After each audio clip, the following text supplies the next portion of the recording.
Last night's dinner, it was obvious that the 18 months of furious fundraising had paid off when a cheque for $11,500 was accepted by Mr Keith Warnock on behalf of the Hunter Valley Cancer Appeal. The presentation was made by the District Governor of the Lions, Mr Alan presentation a Bryson. cheque for $11,500, bringing our commitment to $24,000. Thank you.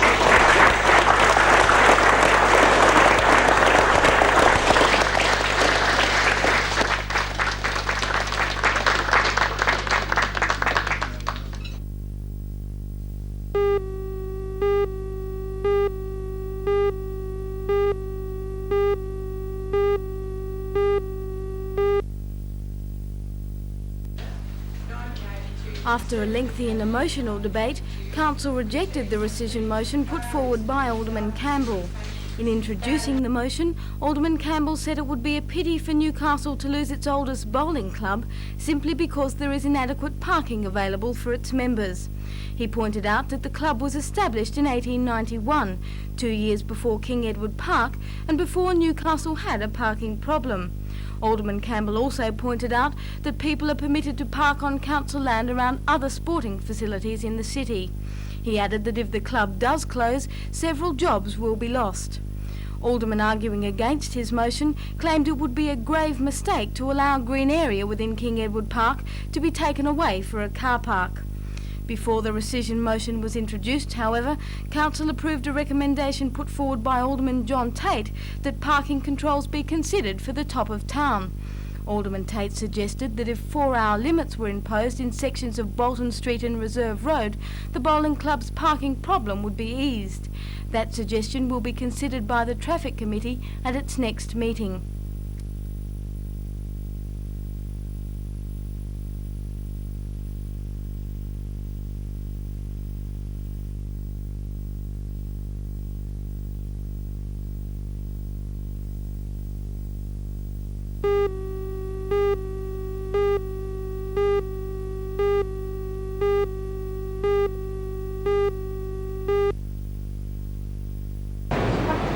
The first-storey flat is at the corner of Lindsay and Beaumont Streets, Hamilton.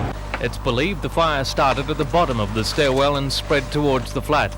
It took firemen more than an hour to put out the blaze. 69-year-old Mr Thomas Hare and his companion, Mrs Abrams, were asleep at the time. The couple were treated for smoke inhalation at Royal Newcastle Hospital. Mr Hare spoke of his lucky escape. Poor old Hare got out of bed in the front room, and I told her to go to the window. And she went towards the window, and I couldn't see a thing, but I felt my way around to the window and got her over to the window, lifted the window up to get the fresh air, and I looked down, I was taking out for help, but I didn't have to need it to, because the next few minutes, I looked down, there was the fire brigade there. It's a pretty lucky escape, I believe. Oh, the fire came very close. Very close, yeah. If I'd have got to that door and opened that door, I'd have went and everything would have went. Detectives interviewed local residents about two men seen near the doorway at the time of the fire. Scientific squad police are looking into the possibility that the fire was deliberately lit.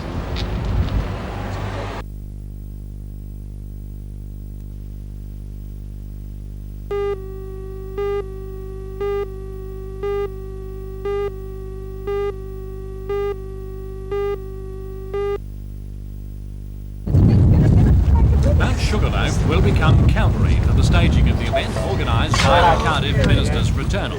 This is a group of clergy from the Catholic and Protestant churches and the Salvation Army in the Cardiff area. This huge cross will be carried at the head of the procession, which will begin in the car park of the picnic ground at 1:30. The way of the cross traces the events of Christ's life on Good Friday and Easter Sunday. It's to remind Christians of the suffering Christ went through for the salvation of mankind. At each of the 14 steps, scripture will be read and hymns sung, and one of the clergy will deliver a homily.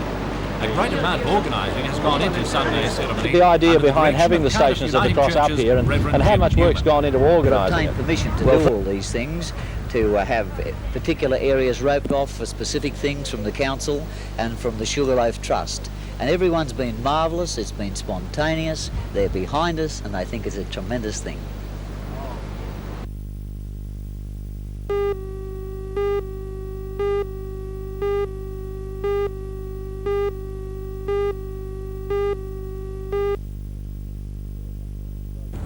Well, it starts Easter weekend, and we practice twice a day, every day over Easter, and it gives the Australian coaches a bit of a look at everybody. They invite about 22 players from all over the country, and they have a bit of a look at everybody and go from there.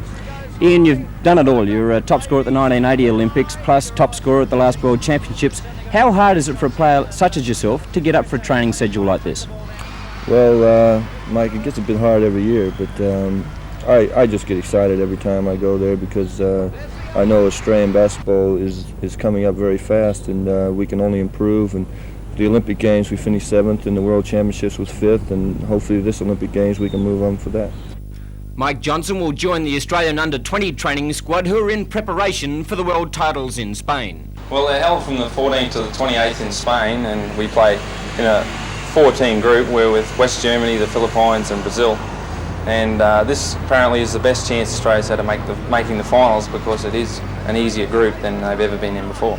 Mike, you're having a tremendous season in the 1983 National Basketball League. A little bit disappointed you didn't make the senior squad? Well, not really, Mick, because you know, there's a lot of time to go yet. I'm just turned 20 and there's still a few years left, and I'm concentrating really on the juniors because of the World Championships this year. And the seniors have yet another year before they go to the Olympic Games, so probably I'll be shooting for that goal.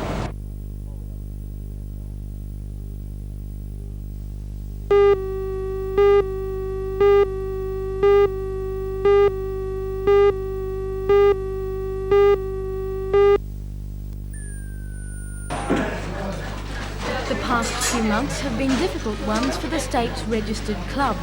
In the north, many clubs say they are facing serious financial problems because of the effect of the recession and random breath testing is having on trade. Some clubs have already laid off staff and are saying they will have to close if business doesn't improve. Early this year, the club industry appealed to Mr. Lamb in an effort to have the legal blood alcohol limit changed from 5 to 48. That request was flatly refused. Today, Mr. Lamb has introduced legislation to Parliament that says to alleviate the financial problems currently faced by the club. The legislation allows for the reintroduction of multiple coin poker machines and a change in trading hours to allow liquor to be taken away on Sundays. In addition, Mr. Lamb said the government will allow registered clubs to apply to act as agents for the sale of instant lottery tickets.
Whenever they appear in public, the Prince and Princess of Wales draw huge crowds, and their brief visit to the Hunter Valley will be no exception.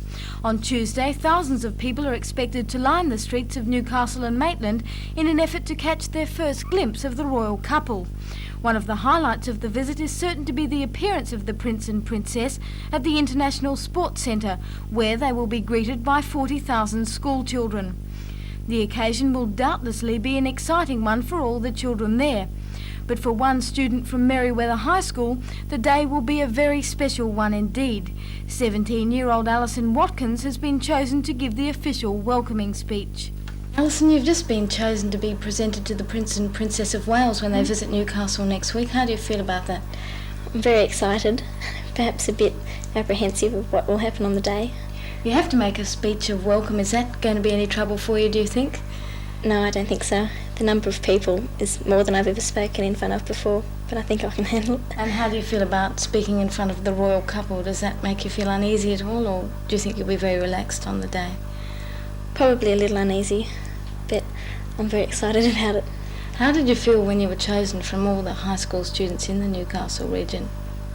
Well, I didn't know anything about it at first, so I was quite surprised, but I felt very honoured.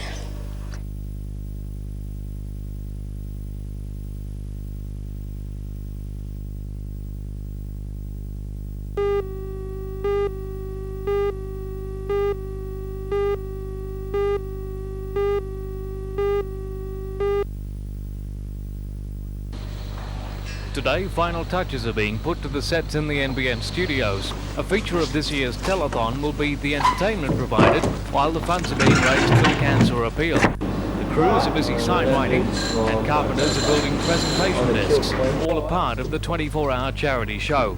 Tomorrow will be taken up with the arrival of the many stars, along with dress rehearsals. A feature of this year's telethon is the special phone room with 40 incoming lines. From about 8:30 tomorrow night, these phones will be running hot.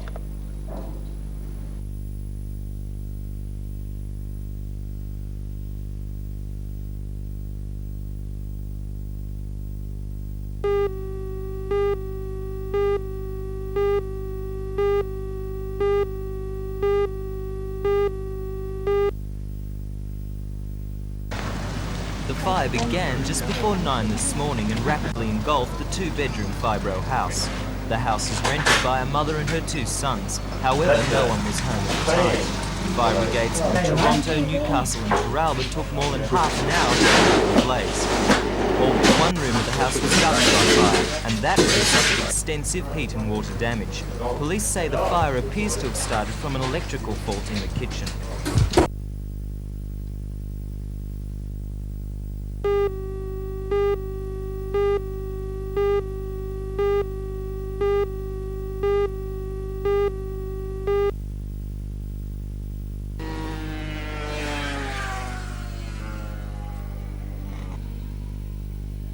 It's going to be very hard.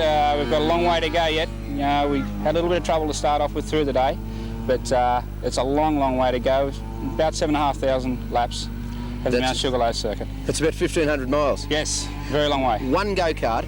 One go-kart, 4 drivers. We have Steve Mantle, Dennis Wetters, Lenny Nicholson, and a young lady by the name of Jan Bennett, who will be driving for us today. Day and night, and the course is well lit out here, so it's going to be really something for 48 hours in the kart. It's a long way around. Coates Hire have brought some lighting up for us, and it should do the job. We'll have no worries, I don't think. Other than a few tyre changes, we shouldn't have any trouble at all. A few years ago, these things were lawnmowers. They're not anymore, are they? They're very sophisticated pieces of machinery now. The Japanese, the Italians, have all got behind it. It's very big business now, highly competitive, and they go very quick speeds. Well, the names we hear of in go-karts, or people who started in karts, Alan Jones, former world champion, Nelson Piquet. I mean, these things are scaled-down Formula Ones these days. Exactly. They're more or less a nursery for up-and-coming drivers. We have static displays on. We've got quite a few people involved. Four-wheel drive club, trike club, mini bike club, Newcastle Sporting Car Club, and it should be a great day.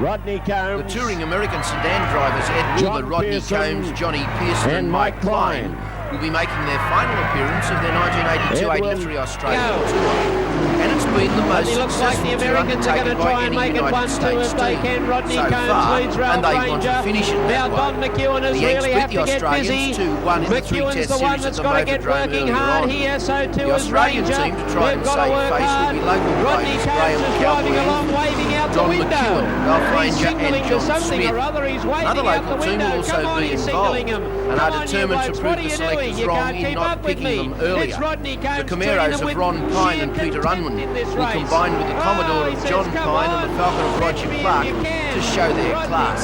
The Hunter Valley Stock Saloon title will also be decided.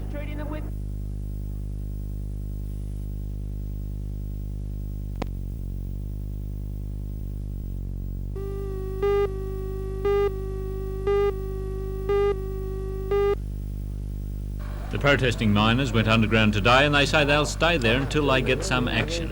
They want the state government to grant immediate rail freight concessions to Gunnedah Coal, and they're calling on the federal government to convene a mini summit on the coal industry. The mine workers say their action is all that's left to them. It's got to this stage, we've tried everything else to hold our jobs, and I think it's the only chance that we've got to bring a bit of pressure on a lot of other people, that we can get the right treatment for our men and members that's been here, as far as our severance pay and everything else, and we've done it to try and hold our job, and we realise this battle too is not only for Preston, I think it'll be for a lot of the coal mines around. Officials of the Northern Miners Federation are travelling to Gunnedah to support the sit-in and to ensure conditions in the mine are safe for the men to stay underground.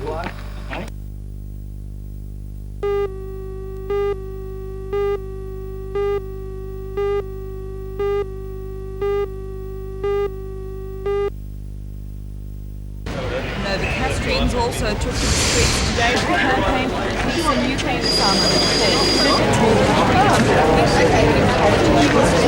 unionists in the working wage bandits calling for an end to the arms race.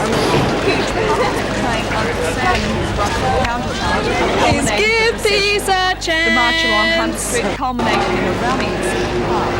Speakers included the President of the United Nations Association of Australia, Mr. Pete Sutton, and Ms. Barbara Kerr. It's a great pleasure to see her here again as a